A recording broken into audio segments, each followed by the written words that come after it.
네, 감동적인 영상 우리 큰 박수로 격려하고 축하하겠습니다. 네, 가정에서 예배드리는 우리 모든 교우들 이 시간 함께 부활절 인사 함께 나누기로 합니다. 해피 이스터.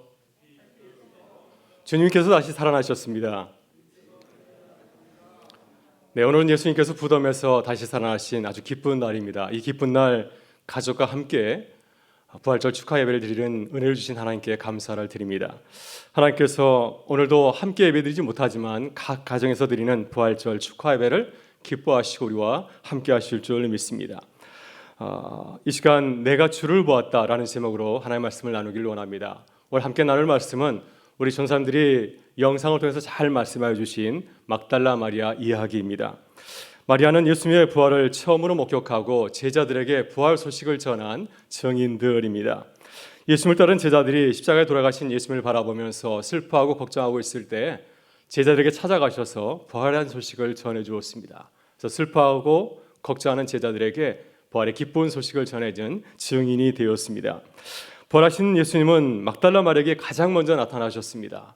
제자들에게 가서 부활의 소식을 전하라고 하였습니다. 그래서 마리아는 제자들에게 찾아가서 부활하신 주님을 전하며 이렇게 고백하였습니다. 내가 주를 보았다. 내가 주님을 보았습니다. 내가 부활하신 주님을 만났습니다. 주님께서 우리와 함께 하십니다. 이 놀라운 고백을 증거를 하였습니다. 이런 막달라 마리아는 어떻게 부활하신 예수님을 만났을까요? 모두 부활하신 예수님을 만난다면 얼마나 기쁘겠습니까? 그렇다면 우리가 어떻게 부활하신 주님을 다시 만날 수 있을까요? 오늘 주님은 우리에게 막달라 마리아가 예수님을 만난 이야기를 전해주고 있습니다. 이 말씀을 함께 나누면서 모두 부활하신 예수님을 만나고 증언하는 주님의 사람들이 되실 수 있기를 간절히 바랍니다.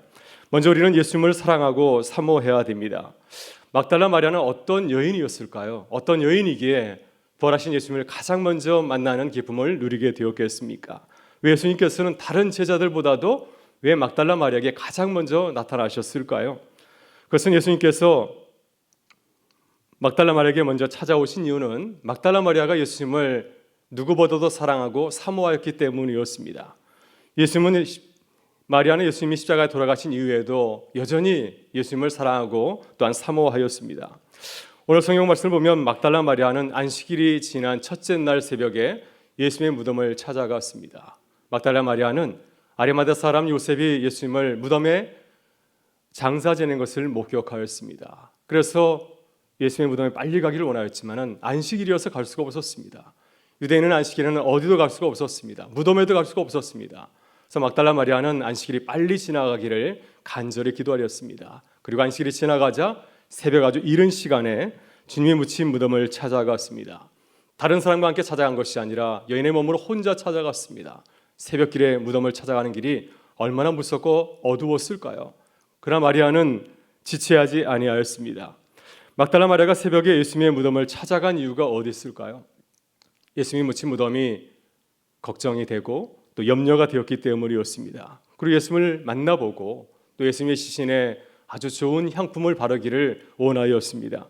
한 번이라도 주님을 보고 싶어서 두려움을 무릅쓰고 새벽길을 찾아간 것입니다. 이렇게까지 예수님을 사랑하고 또 사모하였기 때문입니다. 이런 막달라 마리아가 이렇게까지 예수님을 사랑한 이유가 무엇일까요? 마리아는 누구보다도 예수님의 사랑을 받은 여인입니다. 예수님을 만나기 전에 막달라 마리아는 7 귀신에 들려서 아주 고생을 하고 있었습니다. 미친 사람처럼 살고 있었습니다. 근데 주님을 만난 후에 막달라 마리아의 삶이 완전히 변하게 되었습니다. 왜냐하면 주님이 찾아오셔서 무서운 7 귀신을 쫓아오셔서 삶이 온전해졌기 때문입니다. 주님께서 내게 주신 은혜가 너무나 감사해서 마리아는 주님을 열심히 따르고 주님을 섬겼습니다. 예수님께서 사람들에게 붙잡혀서 십자가에 처형할 때도 그 자리에 있었고요. 또 예수님께서 이제 십자가에서 죽으신 후에 아리마다 요셉의 무덤에 이렇게 장례를 치를 때도 그 모습을 목격을 하였습니다. 여러분, 예수님이 막달라 마리아에게 가장 먼저 나타나셔서 부활의 소식을 전한 이유가 무엇일까요? 마리아가 누구보다도 예수님을 사랑하고 사모하였기 때문이었습니다. 안식일 후 첫째 날 어둠을 뚫고 찾아온 마리아의 사랑을 아시고 주님께서는 빈 무덤에서 홀로 앉아서 울고 있는 이 마리아에게 찾아오신 것이었습니다. 여러분, 우리는 예수님을 사랑하고 있습니까? 우리는 매일 예수님을 위해서 살고 있으십니까? 매일 아침 일찍 일어나서 주님의 말씀을 읽고 그 말씀으로 살기 위해서 기도하며 나아가고 있으십니까? 또 어려운 순간마다 나를 의지하지 아니하고 주님을 의지하고 주님을 말씀을 기억하고 있으십니까? 마리아와 같이 예수님을 사랑하고 사모할 때 부활하신 주님을 만나는 기쁨이 우리 가운데 함께할 줄 믿습니다. 다음으로 우리는 예수님의 말씀을 묵상하고 기도해야 됩니다. 안타깝게도 마리아는 예수님의 무덤을 찾아갔지만 예수님이 부활하신 사실을 깨닫지 못하였습니다. 그녀가 무덤에 찾아갔을 때 무덤 문은 열려 있고 또 예수님의 시신은 보이질 아니하였습니다. 그러나 마리아는 이 놀라운 광경을 바라보면서도 부활하신 주님을 깨닫지 못하였습니다. 그 순간에 그는 놀라고 또 걱정이 되어서 누군가 예수님의 시신을 훔쳐갔다고 생각을 하였습니다. 그래서 마리아는 제자들에게 이 놀라운 사실을 전하였습니다. 이 소식을 듣고 베드로와 요한이 예수님의 무덤으로 뛰어갔습니다. 무덤에 가서 확인하였더니 정말 사실이었습니다. 무덤문은 열려있고 예수님의 시신은 사라지고 없었습니다. 그러나 베드로와 요한은 예수님의 빈 무덤에서 예수님의 몸과 머리를 싸고 있었던 세마포와 수건이 놓여있는 것을 보았습니다. 만일 어떤 사람이 예수님의 시신을 훔쳐갔다고 한다면 몸만 훔쳐가지 아니하고 시신과 세마포도 가져가지 않았겠습니까? 그러나 이상하게도 세마포와 수건이 예수님이 누우셨던 자리에 그대로 놓여 있었습니다. 그러나 베드로와 요한은 이 사실을 이상하게 여겼지만은 예수님께서 부활했다는 사실을 확실하지는 못하였습니다. 왜 마리아는 빈 무덤을 보고도 주님의 부활을 깨닫지 못하였을까요? 왜 베드로와 요한도 주님의 시신은 보이지 아니하고 세마포와 수건이 있는 사실을 바라보면서 주님이 부활하신 사실을 확신하지 못하였을까요? 본문 9절 말씀은 베드로와 요한이 그리고 마리아가 예수님의 부활을 확신하지 못한 그 이유를 이렇게 증거하고 있습니다. 그들은 성경에 그가 죽은 자 가운데서 다시 살아나야 하리라 하신 말씀을 알지 못하였더라. 마리아의 제자들은 예수님의 빈 무덤을 가장 먼저 목격하였습니다. 시신은 없고 세마포만 놓여 있었습니다. 이것이야말로 예수님께서 부활하신 아주 놀라운 증거가 아니겠습니까? 그럼에도 불구하고 그들은 이 사실을 통해서 하나님의 말씀을 기억하고 깨닫지를 못하였습니다. 하나님의 말씀을 기억하지 못하였기 때문에 예수님께서 부활하신 사실을 깨닫지 못한 것이었습니다. 여러분, 예수님께서는 십자가의 죽음을 앞에 두고 제자들에게 부활에 대해서 가르치시고 말씀하였습니다. 베드로가 예수님을 주는 그리스도시여 살아계신 하나님의 아들이십니다, 이렇게 놀라운 신앙 고백을 하였을 때 주님은 자신의 부활에 대해서 언급을 하셨습니다. 인자가 많은 고난을 받고 장로들과 대제사장들과 서기관들에게 버림받아 죽임을 당하고 사흘 만에 다시 살아나야 하리라. 또 예수님께서는 제자들과 함께 마지막 성만찬을 나누고 제자들에게 부활에 대해서 말씀하였습니다. 내가 살아난 후에 너희보다 먼저 갈릴리로 가리라. 만일 제자들이 이 말씀을 기억했다고 한다면 빈 무덤에서 세마포와 수건만 있고 예수님의 시신은 보이지 않는 이 부활의 광경을 바라보면서 주의 말씀을 기억했다고 한다면 제자들은 분명히 부활을 알게 되었을 것입니다. 주님께서 정말 말씀대로 부활하셨구나. 지금 주님께서는 갈릴리로 가셨구나. 우리도 빨리 갈릴리로 가야겠구나. 주님을 만나야지. 이렇게 이 놀라운 광경을 바라보면서 부활의 확신을 가지면서 그 부활의 증거를 하게 되었을 것입니다. 그러나 주의 말씀을 기억하고 묵상하지 않았기 때문에 주님이 부활하신 빈 무덤을 보고도 부활의 기쁜 소식을 깨닫지를 못하였습니다. 여러분, 우리는 어려운 상황을 만났을 때 주님의 말씀을 기억하고 묵상해야 됩니다.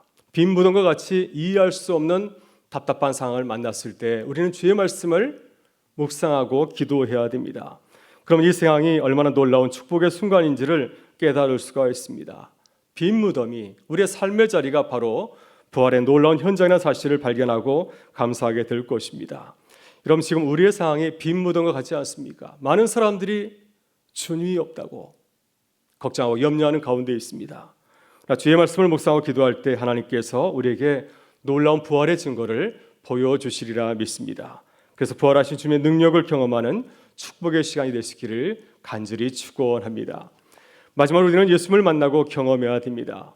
막달라 마리아는 빈 무덤을 발견하고도 주님의 부활을 경험하지 못하였습니다. 마리아는 누가 예수님의 시신을 훔쳐갔다고 생각을 하였습니다. 그래서 너무 속이 상하였습니다. 그래서 베드로와 요한은 그 빈 무덤을 확인하고 그 자리를 떠났지만은 막달라 마리아는 계속해서 그 자리에 남아서 크게 울면서 슬퍼하였습니다. 바로 그때 흰 옷 입은 천사들이 무덤 안에 나타났습니다. 천사들은 마리아가 울고 있는 이유를 물었습니다. 여인아, 너는 왜 어찌하여 울고 있느냐? 마리아는 대답하였습니다. 사람들이 주님을 옮기다가 어디다 두었는지 알지 못합니다. 마리아가 이 말을 하고 뒤를 돌아보니까 예수님이 서 있었습니다. 그러나 그녀는 부활하신 주님을 깨닫지 못하였습니다. 바로 그 사람이 동산을 지키는 사람인 줄 알고 그에게 말하였습니다.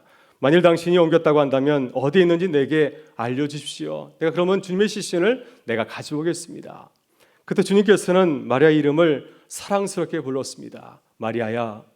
주님의 그 사랑스러운 말씀을 듣게 되었을 때 마리아는 눈이 열려서 부활하신 주님을 알게 되었습니다.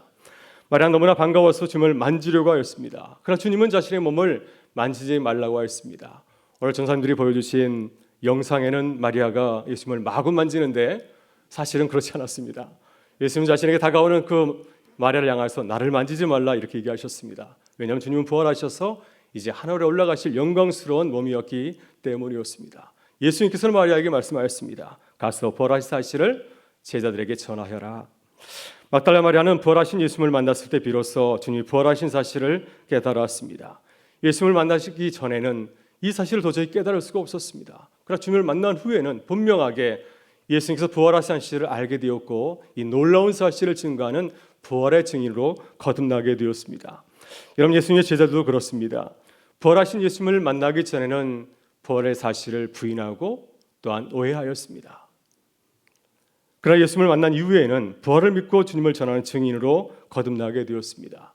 예수님의 제자 도마도 예수님의 부활을 끝까지 부인하였지만은 그러나 부활하신 주님의 못 깎인 손과 또 창에 찔린 허리를 만지게 되었을 때 분명하게 주님의 살아나심을 알게 되어서 놀랍게 고백하였습니다. 당신 나의 주님이시요 나의 하나님이십니다. 이 놀라우신 주님을 증거하는 부활의 증인으로 거듭나게 되었습니다. 엠마로 내려가던 제자들도 실망하였지만 길가에서 주님을 만나서 주님과 말씀을 나누고 식사하게 될 때 그들의 눈이 열려서 부활하신 주님을 알게 되었고 깨닫게 되었습니다. 그래서 부활을 증거하는 증인으로 다시 살아가게 되었습니다. 여러분, 우리는 마리아처럼 믿음이 작고 참 부족합니다. 빈 무덤과 같이 부활하신 주님의 증거를 보면서도 깨닫지 못할 때가 참 많이 있습니다. 그래서 우리는 주님을 만나고 경험할 수 있도록 주님 앞에 간절히 기도해야 됩니다. 우리의 이성을 뛰어넘어서 우리의 지식과 경험을 뛰어넘는 그 주님을 만날 수 있도록 기도해야 됩니다. 성령의 도우심을 간절히 구해야 됩니다. 그러면 성령께서 우리의 눈을 열어주셔서 주님을 만나고 전하는 기쁨을 더하여 주실 줄 믿습니다. 여러분, 오래전에 영화 낮은 대로 임하소서라고 하는 영화가 있었습니다. 많은 사람들이 사랑을 받았던 영화인데 이 영화의 실제 주인공은 안유한 목사님입니다. 안유한 목사님이 최근에 또 하나의 책을 펴냈습니다. 또 하나의 눈이라고 하는 책을 펴냈는데 안유한 목사님은 어렸을 적에 외교관이 되고 싶었습니다. 아주 공부를 잘하는 청년이었습니다. 근데 37살 때 실명을 하고 시각장애인이 되었습니다. 절망하고 좌절하는 그 순간에 예수님을 만나게 되었습니다. 예수님께서는 목사님의 삶을 놀랍게 인도하였습니다. 다른 사람의 도움이 없이는 한 발자국도 옮기지 못하는 그런 처지 가운데 있었지만은 하나님께서 30년이 넘는 귀신 세월 동안 이 목사님을 통해서 세계를 돌아다니면서 부활하신 주님을 증거하는 증인으로 이끌어 인도하여 주었습니다. 목사님께서 이렇게 고백하였습니다. 보지 못하는 것이 오히려 하나님의 부활을 증거하는 자리가 되었습니다. 사랑하는 성도 여러분, 우리의 삶의 자리가 빈 무덤처럼 보입니다. 막달라 마리아처럼 주님이 없는 것처럼 느껴지질 않습니까? 그러나 믿음의 눈으로 바라보게 되면 안유한 목사님이 고백한 것처럼 바로 우리가 서 있는 자리가 하나님의 부활의 능력을 경험하는 자리인 줄 믿습니다.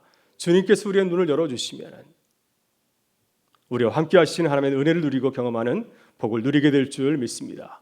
그래서도 마리아와 같이 고백하게 될 줄 믿습니다. 내가 주를 보았다. 내가 주님을 보았습니다. 내가 부활하신 주님을 만났습니다. 주님께서 우리와 함께 하십니다. 이 놀라운 고백과 감격이 재난을 맞이하였지만은 주님의 부활을 바라보면서 주의 은혜를 감망하는 우리 모든 교우들의 가정 가운데, 일터 가운데, 우리 사랑하는 자녀들의 그 삶의 자리 가운데 주의 몸된 교회인데 함께 하실 수 있기를 주의 이름으로 축원합니다. 이 시간 우리 다 같이 일어나셔서 부활하신 주님을 찬양하며 고백하겠습니다.